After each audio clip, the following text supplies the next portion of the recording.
everyone, good evening. It's very good to be here. And thanks for the Italian Culture Center and for Diwan for making such an important event possible. So I'm going to moderate the panel, but I just thought to start with a couple of ideas that's going to take me around 3 minutes to read for you, and then I will take my privilege as a chair, and I will end with a question for the panelists, and then we're going to open it to the public, to get your comments and questions. So, in addition to the book La Casa sul Nilo, we also have the photography of Yehia El Alaily in the upper floor that depicts Cairo since 2006, and also we have Hala Galal, who's working on a film that is about to be released on the last Egyptian Jew. So these works gather for us the silenced and the unsalient memories of our city, Cairo. Whether we love Cairo or complain about it, or we love it and complain about it all the time, none of us can escape the force it exerts. Its very name, Al-Qahira, the subduer, reminds us always of its power. Cairo shapes us and resists us, estranges us, yet at the same time it offers us shelter, a sense of a home that even when we leave, we are always drawn to it.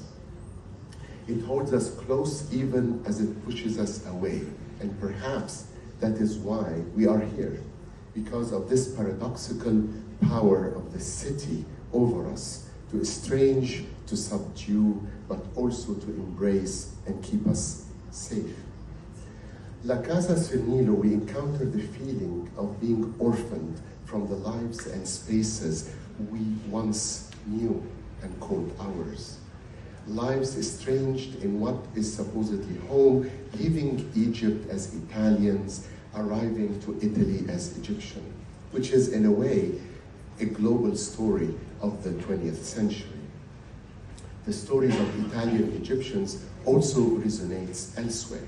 The photographs of Yehia El Alaily that seeks to document decay in Cairo since 2006 remind us that rupture is not only imposed by states, politics, and history, but also by the slow passage of time. Homes, cinemas, buildings left to decay, districts abandoned as the city stretches to the desert, leaving behind fragments of unwanted pasts. These decay are, in a way, visual representations of the passage of time. It's not a matter of leaving a place. It is the experience of being surrounded by what is no longer ours, of finding ourselves alienated in the very places that we once considered ours without having to move out of it. Hala Galal's still unreleased film on Albert Arie deepens this meditation. Arie is more than an individual or an ordinary Egyptian.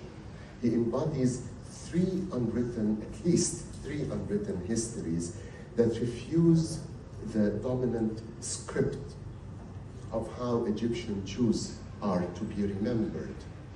The story of Egyptian Marxism, the story of Jewish anti-Zionism, and the story of a Jew, an ordinary Jew, who refuses to leave and remain. These stories are not presented because archives do not exist, but because they do not serve the plots of contemporary narratives demand from us. His life becomes an archive against the grain, a living testimony to histories that some Caireans prefer to forget, and yet they persist. Yehia El Alaily's photographs, like the memoir, La Casa sul Nilo, shows us how memory persists in ruin, how the city in its expansion and its forgetting leaves behind traces of what it cannot entirely erase. These images of decay are not only signs of neglect, but also records of presence, reminders that what has been silenced can still be seen, can still be felt, can still intervene in our contemporary present. And these stories of decay and exile are really part of a global history. Since the early 1900s, with imperial and colonial violence, the genocides of the First and Second World Wars, we have lived, as Edward Said reminds us, in the age of the refugee, the displaced, and the exiled. It is not only that of nationalism that emerged from collapse of empires, but also the anti-colonial nationalisms that followed, that made hybrid identities in a way impossible, and made exile and displacement a fate of so many. So estrangement and exile are not only our past and present, but the condition that will continue to shape our future. Yet the cosmopolitan Cairo of the past still lingers. It lingers not only in the monuments of official archives, but in the unwritten and the unarchived stories. Stories, images, testimonies, the experiences of ordinary people that remind us how Cairo's history is always global, already entangled with world history. In them, Cairo remains alive, a place of estrangement, but also of memory, presence, and survival. So I would like to start with a question that I will address to Hala and Yehia, and then a question to Denise. So to Hala and Yehia, I wanted to share with us today, since not all of us saw the photographs, and none of us saw the film that we are awaiting.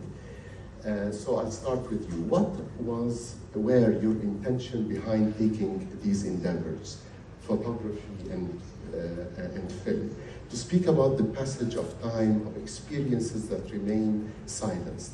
And since our work, whether we like it or not, is in a sense also autobiographical, in a sense that we respond to an inner urge, what challenges within yourself did you have to confront in order for this work to come into being? So just choose any of these threads to start.